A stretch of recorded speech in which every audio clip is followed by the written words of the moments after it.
नमस्कार विद्यार्थियों। आज का टॉपिक है decline of the powers of legislature, व्यवस्थापिका की शक्तियों का पतन। ये इस टॉपिक का शीर्षक है, टाइटल है। अब तक हमने आपको बताया कि सरकार के तीन पार्ट होते हैं, तीन अंग होते हैं, तीन ऑर्गन होते हैं: व्यवस्थापिका, कार्यपालिका और न्यायपालिका। व्यवस्थापिका पार्ट क्या होता है, व्यवस्थापिका किसे कहते हैं, व्यवस्थापिका कितने प्रकार की होती है, उनके क्या गुण फायदे हैं, और व्यवस्थापिका की शक्तियां या पावर्स या रोल हम पढ़ चुके हैं, हम समझ चुके हैं कि व्यवस्थापिका की जो प्रमुख रोल क्या है, भूमिका क्या है।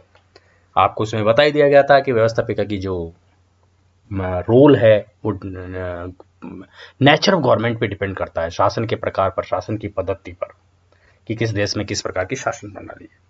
ये सब कुछ जान लेने के बाद हमने बहुत सारी इसकी जो डेमोक्रेटिक कंट्रीज में शक्तियां हैं, जो इसके रोल है, इसके जो पावर्स है, जो फंक्शंस है, व्यवस्थापिका के जो कार्य और इसकी जो भूमिका है, वो हम समझ चुके।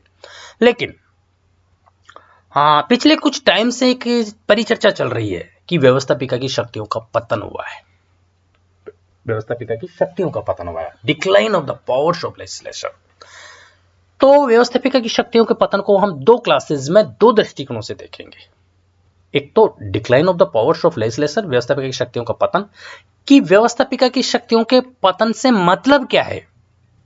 विभिन्न दृष्टिकोणों से कैसिवियर, लॉर्ड ब्राइस ने क्या कहा है इस बारे में, विभिन्न विद्वानों ने क्या कहा है। व्यवस्थापिका की शक्तियों का पतन का दो मतलब है कि व्यवस्थापिका को जो शक्तियां मिली हुई थी, जो इसके कार्य थे, क्या वो कार्य गौण हो गए हैं, सेकेंडरी हो गए हैं, उनका महत्व कम हो गया है, या वो कार्य व्यवस्थापिका से छीन लिए गए हैं। दूसरा, इसका जो एस्पेक्ट है, जो कैसिवियर ने कहा है अपनी बुक में, कि व्यवस्थापिका की शक्तियों का पतन का मतलब है कि व्यवस्थापिका की शक्तियां तो उतनी ही है, लेकिन निरपेक्ष दृष्टि से व्यवस्थापिका की शक्तियों का पतन नहीं हुआ। लेकिन सापेक्ष दृष्टि से, कार्यपालिका के संदर्भ में अगर हम तुलना करेंगे, एग्जीक्यूटिव सरकार का जो दूसरा पार्ट है, उसके संदर्भ में अगर हम तुलना करेंगे, तो व्यवस्थापिका की शक्तियां कम हो गई है। इस प्रकार व्यवस्थापिका की शक्तियों का पतन से मतलब वो ये लगाते हैं। देखो, मैं आपको फिर यहां कहना चाहूंगा कि व्यवस्थापिका किसी भी सरकार का सबसे महत्वपूर्ण अंग है और इसके कार्य व स्थिति किसी राज्य के संचालन के लिए अति आवश्यक है। अगर हम व्यवस्थापिका के कार्यों पर नजर डालें, जो हम पिछले लेसन्स में पढ़ चुके हैं, तो ये जान पाए हैं व्यवस्थापिका के कार्यों पर नजर डालने से कि संपूर्ण सरकार का मतलब जिसमें व्यवस्थापिका, कार्यपालिका और न्यायपालिका है, तीनों अंग हैं, उन संपूर्ण सरकार के कार्यों में, यानी कि तीन अंगों के कार्यों, संरचना व अधिकार को आधार प्रदान करने का कार्य व्यवस्थापिका द्वारा ही किया जाता है। सरकार के तीन अंगों या सरकार को के कार्यों, संरचना व अधिकार, अर्थात तीन अंगों के कार्यों, अधिकार और आधार को आधार प्रदान का कार्य व्यवस्थापिका करती है। इस प्रकार व्यवस्थापिका नामक संस्था है, वो सरकार के अन्य अंगों की जन्मदाता और संरक्षक है। सरकार के जो दो अदर पार्ट है, कार्यपालिका और न्यायपालिका, उनकी जन्मदाता भी व्यवस्थापिका और उनकी गार्जियन भी व्यवस्थापिका है। इतनी इंपॉर्टेंट है व्यवस्थापिका। व्यवस्थापिका की इस महत्वपूर्ण स्थिति के बावजूद भी वर्तमान में इसके महत्व अधिकारों में पतन की चर्चा चल रही है। ठीक है, तो कुल मिला की बात यह है कि व्यवस्थापिका इतनी इंपॉर्टेंट संस्था है, फिर भी इसके महत्व अधिकारों में पतन की जो चर्चा चल रही है, वो हमारे लिए जानना जरूरी हो जाता है कि इससे मतलब क्या है। फिर व्यवस्थापिका के पतन अगर हुआ है तो उसके कारण क्या है, ये हम अगली क्लास में पढ़ेंगे। ठीक है, तो जब हम ये समझते हैं, ये जानने की कोशिश करते हैं कि व्यवस्थापिका के पतन से क्या मतलब है, तो हम विभिन्न विद्वानों के उसमें आएंगे। आपको ये आप इसमें समझिए विभिन्न विद्वान क्या कह रहे हैं। देखो, व्यवस्थापिका की शक्तियों का पराभव, decline of the powers of legislature, Lord Bryce. देखो, मैं आपको कहना चाहूंगा कि सरकार राज्य की इच्छा को मूर्त रूप देने का कार्य करती है, अतः सरकार के प्रत्येक अंग का यह दायित्व है कि वे जनहित के कार्यों पर अपना ध्यान केंद्रित करे। अब व्यवस्थापिका की शक्तियों के पतन पर लॉर्ड ब्राइस ने पिछली शताब्दी में एक पुस्तक लिखी। नेम ऑफ बुक उस पुस्तक का नाम था मॉडर्न डेमोक्रेसीज। Modern democracies. देखो बुक के टाइटल का आप हिंदी ट्रांसलेशन नहीं कर सकते, करोगे तो इसका मतलब ये होगा आधुनिक लोकतंत्र, डेमोक्रेसीज आधुनिक लोकतंत्र, विश्व की जो मॉडर्न डेमोक्रेसीज है। तो बुक का, लॉर्ड ब्राइस की बुक का नाम है, name of book modern democracies. इसमें उन्होंने जो इसका एक अध्याय लिखा, चैप्टर लिखा, उसका चैप्टर का नाम था डिक्लाइन ऑफ लेजिस्लेचर। हिंदी में इसको हम बोलेंगे व्यवस्थापिकाओं का पतन। चैप्टर फर्स्ट था डिक्लाइन ऑफ लेजिस्लेचर। देखो सबसे मतलब लॉर्ड ब्राइस ने इस मुद्दे को उठाया, डिक्लाइन ऑफ लेजिस्लेचर की व्यवस्थापिकाओं का पतन हो रहा है। उन्होंने कौन कौन से इसके कारण बताए, हम आगे चर्चा करेंगे। चैप्टर 1 उसने रखा नाम डिक्लाइन ऑफ लेजिस्लेचर। चैप्टर एक चैप्टर और उसने रखा जिसका नाम था pathology of legislature. Pathology of legislature का मतलब है व्यवस्थापिकाओं का रोग विज्ञान। तो उन्होंने पहला जो अध्याय रखा उसके माध्यम से लॉर्ड ब्राइस ने यह संकेत दिया कि 20वीं शताब्दी में व्यवस्थापिकाएं अपने गौरवपूर्ण अतीत से नीचे गिर गई है, अर्थात व्यवस्थापिकाओं का पतन हुआ है। दूसरा जो व्यवस्थापिकाओं का रोग विज्ञान में, उसमें उन्होंने उन कारणों की खोज का प्रयास किया जिनसे पीड़ित होकर व्यवस्थापिकाएं पतन की ओर जा रही है। कारण उसने ढूंढने का प्रयास किया लॉर्ड ब्राइस ने कि किन कारणों से व्यवस्थापिकाएं पतन की ओर जा रही है। जब ब्राइस की बुक आई तो उस ब्राइस की इस बुक के बाद निरंतर ये प्रश्न उठाए जा रहे हैं कि अब संसद का युग नहीं रहा, कुछ विद्वान कह रहे हैं कि पार्लियामेंट का यानी कि व्यवस्थापिका का युग नहीं रहा, नौकरशाही की विजय हो रही है, ब्यूरोक्रेसी हावी हो रही है और कार्यपालिका कैबिनेट की तानाशाही स्थापित हो चुकी है। सरकार का जो दूसरा अंग है एग्जीक्यूटिव, उसकी तानाशाही स्थापित हो गई, वही सर्वेसर्वा बन गई। विद्वानों के बीच ये चर्चा चल पड़ी लॉर्ड ब्राइस की इस बुक के बाद। किंतु यहां पर इंपॉर्टेंट बात है कि लॉर्ड ब्राइस ने व्यवस्थापिकाओं के पतन के बारे में कोई विशेष स्पष्टीकरण देने में वो सफल नहीं हो पाए थे। लॉर्ड ब्राइस ने जो ये चर्चा तो छेड़ दी कि व्यवस्थापिकाओं का पतन हो रहा है, उसमें उन्होंने देखो लॉर्ड ब्राइस ने जो डिक्लेयर ऑफ डेमोक्रेसी और पैथोलॉजी ऑफ लेजिस्लेचर लेसन दिए, उसमें उन्होंने क्या किया, America, France, Italy, Germany, Britain, Canada, Australia व न्यूजीलैंड जैसे देश थे, जो मैंने अभी आपके सामने देशों का नाम लिया है, America, France, Italy, Germany, Britain, Canada, Australia और न्यूजीलैंड, इन देशों का उदाहरण देते हुए व्यवस्थापिका के पतन की ओर संकेत किया है ना। तो उन्होंने जो कारण बताए व्यवस्थापिका में पतन के, वो 2 कारण बताए ब्राइस के अनुसार व्यवस्थापिका के पतन के कारण। स्लाइड में आपके सामने आपको दिख रहे हैं। पहला कारण उन्होंने बताया कार्य में बाधा। पहला कारण है कार्य में बाधा, ठीक है। कार्य में बाधा को इंग्लिश में हम बोलेंगे डिले इन द बिजनेस, कार्य में बाधा। लॉर्ड ब्राइस के अनुसार व्यवस्थापिका के सदस्यों द्वारा व्यवस्थापिका के कार्य की प्रक्रिया को व्यवस्थित प्रयासों द्वारा बाधित किया जाता है। लॉर्ड ब्राइस ये कह रहे हैं कि व्यवस्थापिका के सदस्यों द्वारा ही व्यवस्थापिका के कार्य की प्रक्रिया को व्यवस्थित प्रयासों द्वारा बाधित किया जाता है, जिसके लिए समय से अधिक बोलना। सदस्य कई बार अननेसेसरी किसी टॉपिक पर समय से अधिक बोलते रहते हैं, अनावश्यक प्रस्ताव लाते रहते हैं, वह प्रस्ताव में सुधार के प्रयास करते रहते हैं ताकि व्यवस्थापिका किसी निश्चित निर्णय पर या मुख्य मुद्दे पर पहुंच ही नहीं सके। ये लॉर्ड ब्राइस ने कहा, अर्थात विभिन्न प्रक्रियाओं द्वारा कार्य में व्यवस्थापिका के सदस्य ही बाधा डालते हैं, कार्य में बाधा।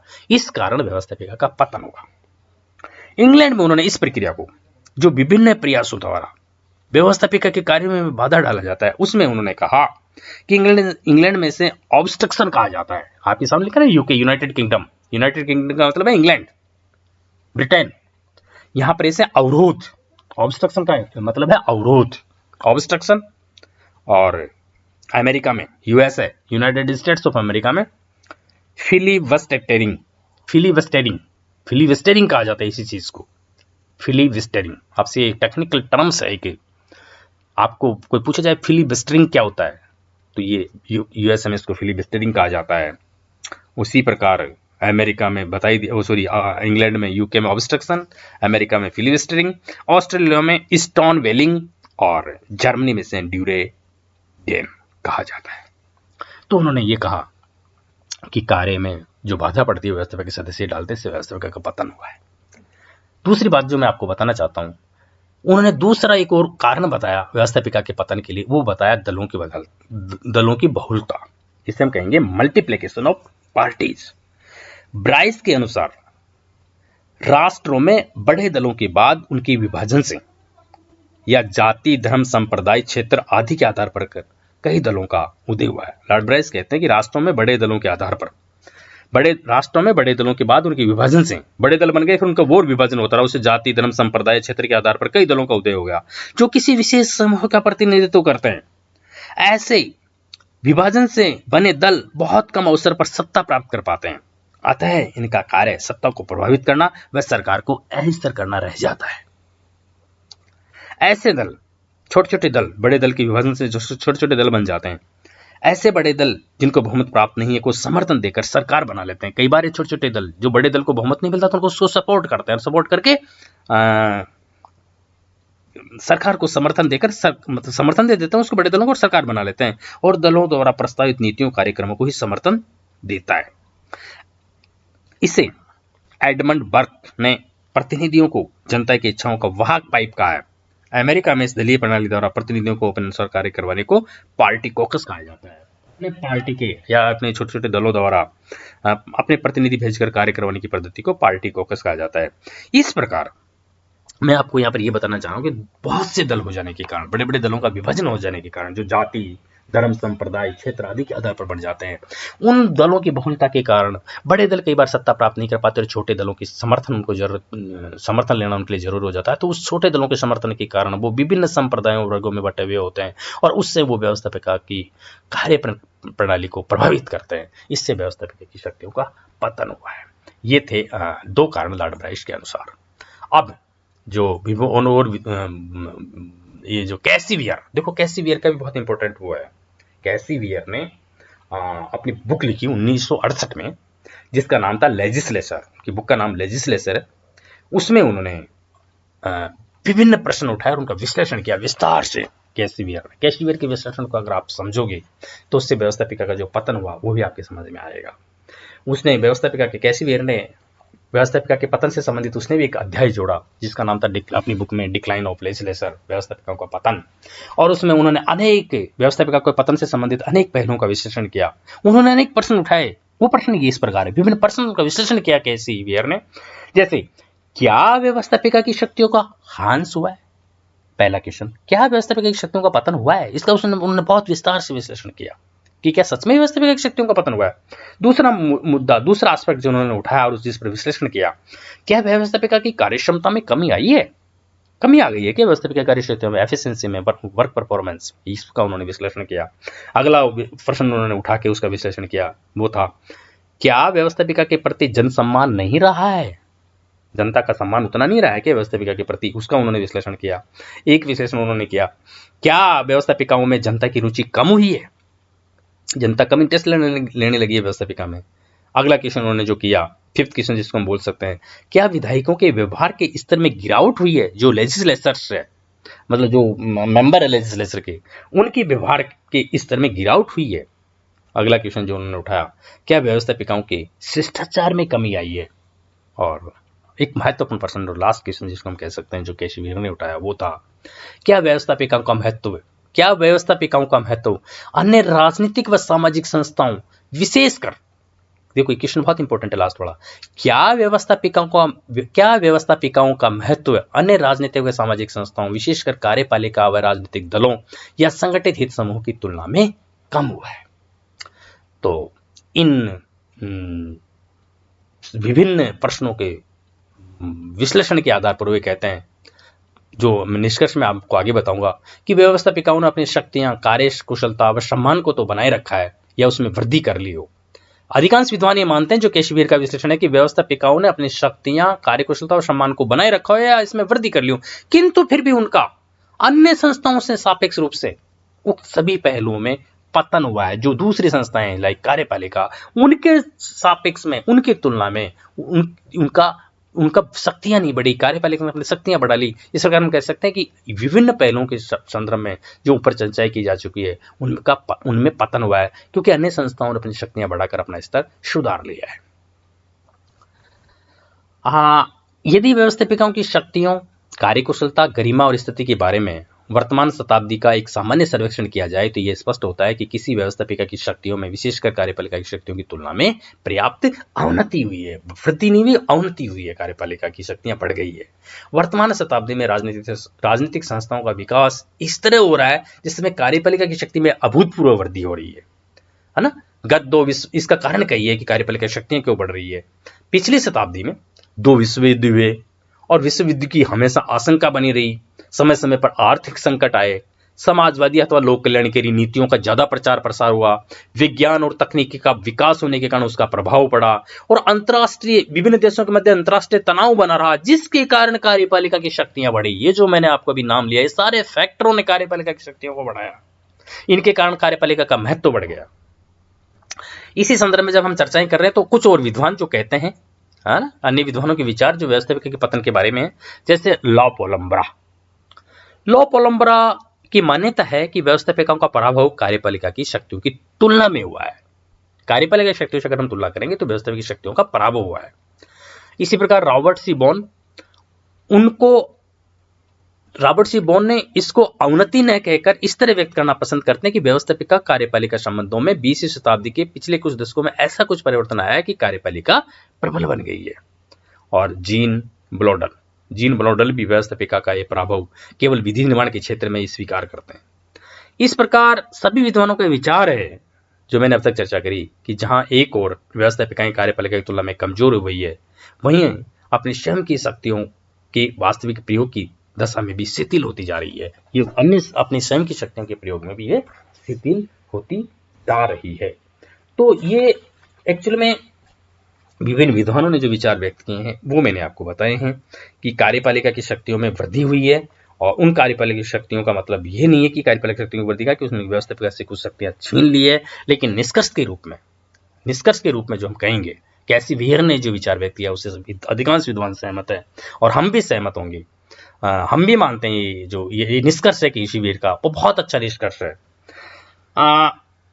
निरपेक्ष दृष्टि से तो व्यवस्थापिका की शक्तियों में वृद्धि हुई है। अगर हम निरपेक्ष दृष्टि से देखें, निष्कर्ष के रूप में कहना चाह रहा हूं मैं, जो भी है निरपेक्ष दृष्टि से तो व्यवस्थापिका की शक्तियों में वृद्धि हुई है, किंतु कार्यपालिका के सापेक्ष या मुकाबले में, इंपॉर्टेंट बात है, कार्यपालिका के सापेक्ष या मुकाबले में व्यवस्थापिका की शक्तियां करीब करीब सभी पहलुओं में कम हुई है। अर्थात व्यवस्थापिका की शक्तियां बढ़ी, ऐसा नहीं है, लेकिन निरपेक्ष दृष्टि से तो व्यवस्थापिका की शक्तियां बढ़ी, लेकिन कार्यपालिका के सापेक्ष मुकाबले में व्यवस्थापिका की शक्तियां करीब करीब सभी पहलुओं में कम हुई है। इस प्रकार व्यवस्थापिका की शक्तियों का पराभव के संदर्भ में जब हम पढ़ते हैं तो जानते हैं कि व्यवस्थापिका कार्यपालिका की तुलना में उतनी शक्तियां प्राप्त नहीं कर पाई है और इनका महत्व कम रहा है। अब आगे अगले क्लास में जो हम पढ़ेंगे वो ये होगा कि व्यवस्थापिका की शक्तियों का अगर पतन हुआ है तो उसके कारण क्या है, जो रीजंस है, कॉजेज, वो हम पढ़ेंगे अगली क्लास में कि व्यवस्थापिका की शक्तियों का पतन क्यों हुआ है।